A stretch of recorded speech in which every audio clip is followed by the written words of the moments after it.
আওয়াজ তুলতে হবে। আমাদের দেশ প্রেমিক যে সেনাবাহিনীকে হত্যা করা হয়েছে, সেনাবাহিনীর যে কাঠামোকে নষ্ট করে দেওয়া হয়েছে, বিডিআরের কাঠামোকে নষ্ট করে দেওয়া হয়েছে, পুলিশ বাহিনীকে শেষ করে দেওয়া হয়েছে, সুশীলবাবু সহ সকল প্রশাসনকে দুর্বল করা হয়েছে। এক কেন্দ্রিক শেখ হাসিনাকে কেন্দ্রিক বানানো হয়েছিল। যারা করেছেন, যে আওয়ামী ফেসিস করেছেন, তাদের বিচার করতে হবে।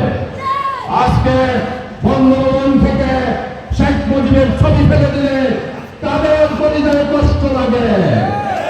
শেখ মুজিবের একটি ছবি প্রেমিক আমরা নই।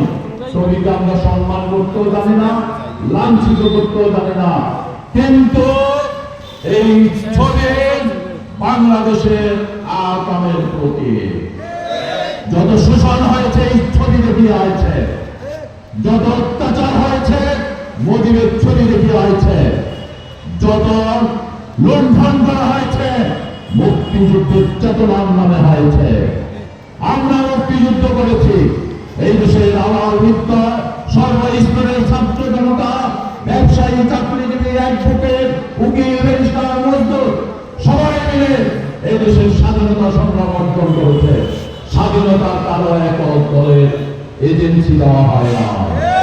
অতএব মুক্তিযুদ্ধের চেতনা আর জাতির জনকের নামে পোস্টার করে জাহাঙ্গীরনগর বিশ্ববিদ্যালয়ে 100 জন দর্শকের সেঞ্চুরি করবেন, তাদেরকে জেতিয়ে এই দেশ থেকে জনগণ বিদায় দিয়েছে। গণতন্ত্রের মানুষ কন্যা বিদায় হয়েছে, বিদায় নিয়ে যেতে পারে নাই। যারা তাদের জন্য সংগ্রাম করেছে তাদেরকে সংগ্রাম করে নাই, সন্ত্রাস করেছে, তাদেরকে বলে যেতে পারে নাই। প্রেসিডেন্ট সাহেবকেও বলে যেতে পারে নাই। সালমানের রহমান দরবেশ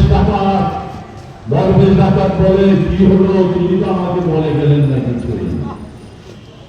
আমাদের যারা নতুন ইউনিয়নে পুরো বাংলাদেশে আমলি কর্মী নেতারা আছেন, তাদেরকে বলে দিতে চাই, আপনাদের 15ই আগস্ট সেই 75 সনে মামলা দেওয়ার মতো আপনাদের নেতা ছিল না। 24 ও 5 আগস্ট আপনাদের পক্ষে কথা বলার মতো শেখ হাসিনাও ছিল না। অতএব আপনারা কোন দল করেন? যেই দল আপনাদেরকে এটিম রেখে চলে না, এই এটিম খাইবেন না আপনারা। তওবা করুন, আল্লাহ তওবার দরজা খোলা রেখেছেন।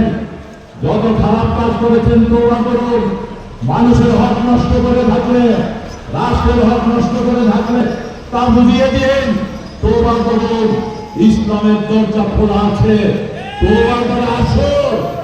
আমরা আপনাদেরকে ভালো মানুষ গড়ে তোলার জন্য প্রচেষ্টা চালাবো ইনশাআল্লাহ। ওই দল করবেন না যে দলের নেতারা আপনাদেরকে না বলেই চলে যায়, রাস্তায় রেখে চলে যায়, ওই দল আপনাদের করার প্রয়োজন নাই। সাথী বন্ধুগণ, বলছিলাম 53 বছরে আমাদের যে শাসকরা ছিল, এরাকে আমাদের সকল অধিকার দিয়েছে। আমাদের ভোটের অধিকার, আমাদের চালের অধিকার, আমাদের আয়ের অধিকার, আমরা আমাদের রক্তা ডাল দিয়ে ভাত খাবো, এই অধিকার কি দিতে পেরেছে? কেন দিতে পারে নাই? ভালো ভালো কথা বলে আসে।